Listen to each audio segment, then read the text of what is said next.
Welcome back.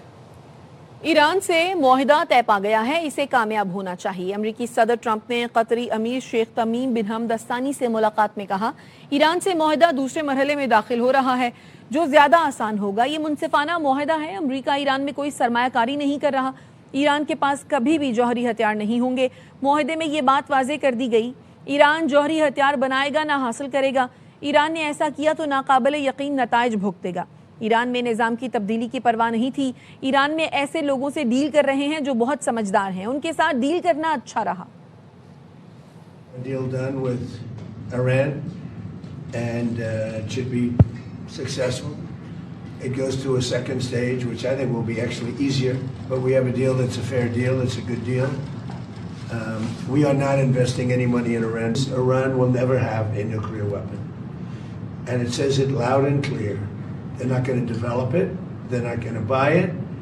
They're not going to do anything with it. And if they do, they suffer unbelievable consequences. I never cared about regime change. And we're dealing with people that I think are very rational people. I mean, they were nice to deal with. अमरीकी सदर Donald Trump ये कहते हैं कि आबनाए Hormuz जुमे तक बहरी जहाज़ों के लिए मुकम्मल खुल जाएगी, किसी से टोल टैक्स नहीं लिया जाएगा।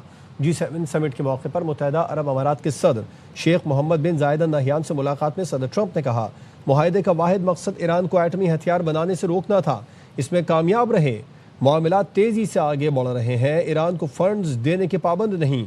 ईरान खुद मुज़ाकरात चाहता है ताकि वो दुनिया में पुरअमन मुल्क की तरह रह सके। सैटेलाइट के ज़रिए ईरान के एटमी ज़खायर पर नज़र रखे हुए हैं। ईरान के जौहरी ज़ख़ीरे को ख़त्म करना मकसद है, उसे कब्ज़े में लेना नहीं। ईरान से मुआहिदे का मतन जल्द जारी करेंगे। इसके लिए कांग्रेस की मंजूरी लाजमी नहीं। ईरान के साथ मुज़ाकरात का दूसरा मरहला बहुत तेज़ी से आगे बढ़ेगा। अमरीकी नायब सदर जेडी वेंस कहते हैं, मुआहिदे के तहत जौहरी मुआयनाकारों को ईरान में दाखिले की इजाज़त होगी।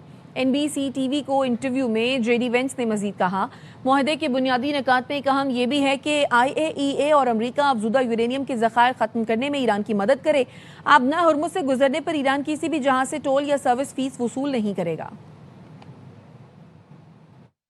Of the agreement is that the IAEA and the United States are going to help Iran destroy the highly enriched stockpile, and that's something that's spelled out very clearly in the MOU. Destroy the enriched stockpile of uranium in consultation with others. They actually promote regional stability rather than funding regional terrorism. A complete transformation of their economy, their sanctions relief. All these things happen, the Iranians get a lot of benefits. Expect access through the Straits of Hormuz to be toll-free. But again, we've been quite clear with them that we are not going to allow a system where ships are charged for transiting the Strait of Hormuz. अमरीका ईरान अमन मुआहदे पर जुमे को virgin stock resort में दस्तखत किए जाएंगे। स्विट्जरलैंड का बाज़ाब्ता ऐलान। स्विस वज़ारत ख़ारिजा ने बताया, इस हवाले से अमरीका, ईरान, पाकिस्तान और कतर के साथ राब्ते में है।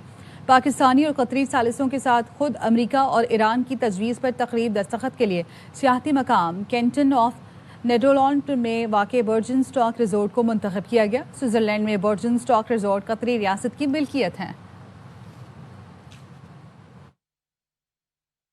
अमरीका और ईरान के दरमियान तारीखी अमन मुआहिदा पाकिस्तान की मेज़बानी में जुनेवा में होगा। वज़ीर आज़म शहबाज शरीफ जुमेरात को रवाना होंगे। नायब वज़ीर आज़म इसहाक डार और दीगर वफाकी वज़ीर भी साथ होंगे।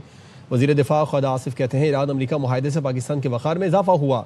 कौमी असम्बली में इज़हार ख़याल करते हुए हनीफ अब्बासी ने फ़तह को 10 मई की कामयाबी का नतीजा करार दिया।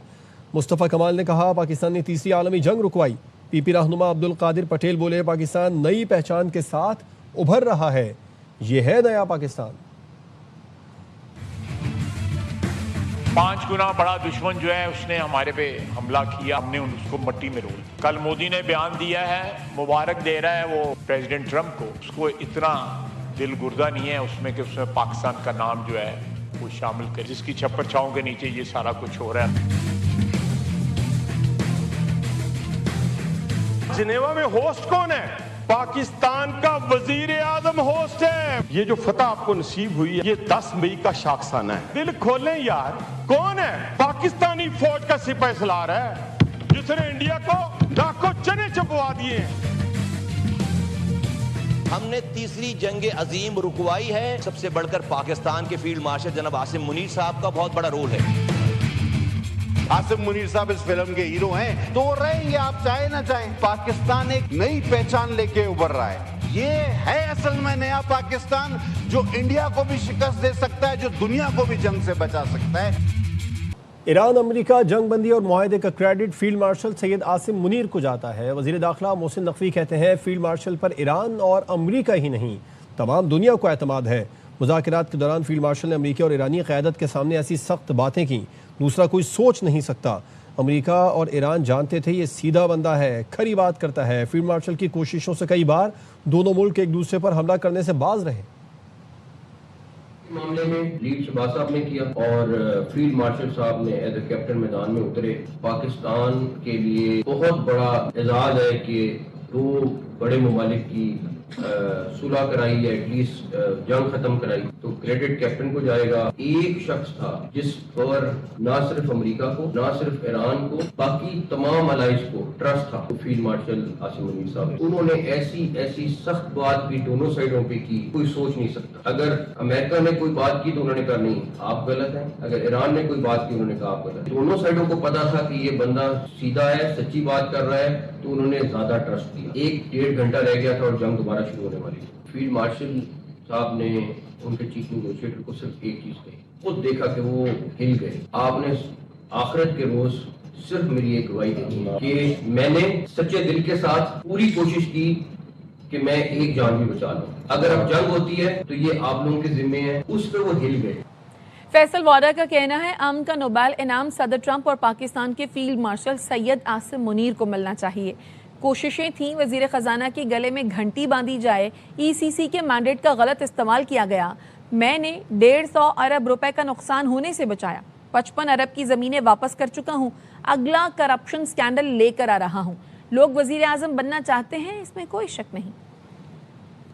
इसको क्वालिफाई करते हैं, एक ट्रंप और एक फील्ड मार्शल साहब, इसमें दो राय होनी नहीं चाहिए और जिसका जो क्रेडिट है उसको देना चाहिए। ईसीसी को चेयर करते हैं फाइनेंस मिनिस्टर। तमाम कोशिशें थी कि फाइनेंस मिनिस्टर के गले में घंटी बांध दी जाए। ईसीसी ने एक मैंडेट दिया था कि आप 4 चीजों को देख सकते हैं, उसके बाद उस मैंडेट को मैनिपुलेट करके 400 तक ले गए। तो समरी जो मैं मांग रहा हूँ वो छुपाई भी आप लोगों के सामने। फिर इतनी बड़ी गलती थी मिनिस्टर साहब की, उन्होंने एक्सेप्ट कर ली, लेकिन मुद्दा जो मैंने उठाया था उसमें पाकिस्तान के 125 अरब का नुकसान है, वो अभी तक खड़ा है। मैंने आज 150 अरब रुपए पाकिस्तान का नुकसान हाईलाइट किया, अरबों रुपए का नुकसान बचा लिया। अगला करप्शन स्कैंडल जो मैं लेके आ रहा हूँ, जिसकी दुम पे पैर रखा हुआ 2.5 महीने से, मैंने 8 गलतियां होंगी, 2 गलतियों का इंतजार कर रहा हूँ, वो भी लेके आऊंगा। जो इंटरनेशनल स्कैंडल इंटरनेशनल लोगों के वो आने, लोकल भी आने। वजीर आजम चेंज होगा? कोई ऐसी बात नहीं की कि वजीर आजम बनना चाहते हैं लोग। बिल्कुल। अहम खबर है, नायब वज़ीर आज़म इसहाक डार का चीनी वज़ीर ख़ारजा वांग यी से टेलीफोनिक राबिता हुआ है। तर्जुमान दफ्तर ख़ारजा के मुताबिक ईरान अमरीका मुफ़ाहमती याददाश्त में तय मुफ़ाहमतों का खैर मक़दम किया गया। ईरान अमरीका मुफ़ाहमत ख़ित्ते में पायदार अमन के फ़रोग़ की जानिब अहम कदम करार है। चीनी वज़ीर ख़ारजा की पाकिस्तान की फ़ाल सफारती कोशिशों और मजबूत सालिसी के किरदार की तारीफ़ और चीनी वज़ीर ख़ारजा की आलमी अमन व इस्तेहकाम के फ़रोग़ में पाकिस्तान के अहम किरदार की तारीफ़। तर्जुमान के मुताबिक नायब वज़ीर आज़म ने मुज़ाकिरात और सिफारतकारी के लिए चीन की मुसलसल हिमायत को सराहा।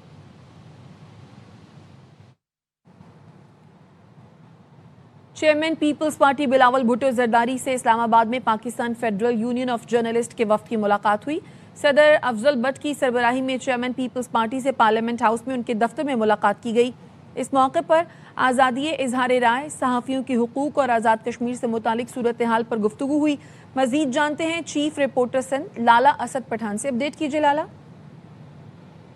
जी, आज Pakistan federal union of journalist का एक आला सतह का वफद जो है वो पार्लियामेंट हाउस में चेयरमैन बिलावल भुट्टो जरदारी से उनकी मुलाकात हुई और बिलखुसूस उसमें 2 इशूज़ पर डिबेट हुई। एक मसला कश्मीर में जो इस वक्त कश्मीर की सूरत हाल है और दूसरा जो है वो पीटा के कवानीन और आज़ादी सहाफ़त के हवाले से। तो कश्मीर के हवाले से उन्होंने गुफ्तगू करते हुए कहा कि इंडिया ने जब सिंदूर 1 हारा तो अब उसने सिंदूर 2 शुरू किया है और उसका तरीक़ेकार ये है कि वो अपने कुछ लोगों को वहाँ पर आज़ाद कश्मीर में इंजेक्ट करके वहाँ पर गोले फिसले जो कश्मीरी हैं उनको बहलाकर फुसलाकर और हकूक़ के नाम पर उनको पाकिस्तान के खिलाफ खड़े करने की कोशिश कर रहा है। अगर ये मैं वाज़े कहना चाहता हूँ कि कश्मीरी जो है वो चंद कश्मीरियों के अलावा बाकी तमाम कश्मीरी महब वतन कश्मीरी हैं और वो पाकिस्तान से प्यार करते हैं। कश्मीर हमारी शहरग है اور یہ انڈیا کی ایک پوری مکمل سازش ہے، اور اس سازش میں ان کے ساتھ اسرائیل بھی ملا ہوا ہے۔ پہلے انہوں نے فلسطین میں یہ کھیل کھیلا تھا، آج کل اسرائیلی فوج اور انڈین فوج جو ہے وہ مقبوضہ کشمیر میں مشترکہ طور پر وہ پریکٹس بھی کر رہے ہیں اور مشقیں بھی کر رہے ہیں اور ساری تیاری کر رہے ہیں کہ وہ آزاد کشمیر کو کس طریقے سے ڈسٹرب کریں، اور کچھ لوگ جو ہیں وہ شرپسند لوگ ان کے ایما پر، ان کے کہنے پر یا کسی چمک کی بنیاد پر جو ہے وہ اس طرح کے حالات خراب کرنے کی یہاں پر کوشش کر رہے ہیں، جو ہم کسی بھی صورت میں قابل قبول نہیں کرتے۔ اور انہوں نے کہا کہ میں الیکشن کے ملتوی کرنے کا بالکل حامی نہیں ہوں، کشمیر میں الیکشن ہونے چاہیے، اور ساتھ میں جو کچھ مطالبات ہیں، کچھ جائز مطالبات ہیں، ان کو حل کرنے کے لیے پولیٹیکل پارٹیز وہاں پر موجود ہیں۔ ہم وہاں پر اے پی سی بھی بلانے کے لیے تیار ہے کہ آل پارٹیز کانفرنس وہاں پر بلائی جائے، ان پر بیٹھ کر بات ہونی چاہیے اور بات کر کے اس مسئلے کو ختم ہونا چاہیے، کیونکہ کشمیری جو لوگ ہیں وہ میجورٹی میں آج بھی پاکستان سے پیار کرتے ہیں۔ چند شرپسند عناصر ہیں جو کسی نہ کسی طریقے سے اس ایشو کو ڈسٹرب کرنے کی کوشش کر رہے ہیں۔ ٹھیک ہے، ملاقات کا احوال بتانے کا شکریہ۔ واپس آئیں گے اس بریک کے بعد، ہمارے ساتھ رہیے۔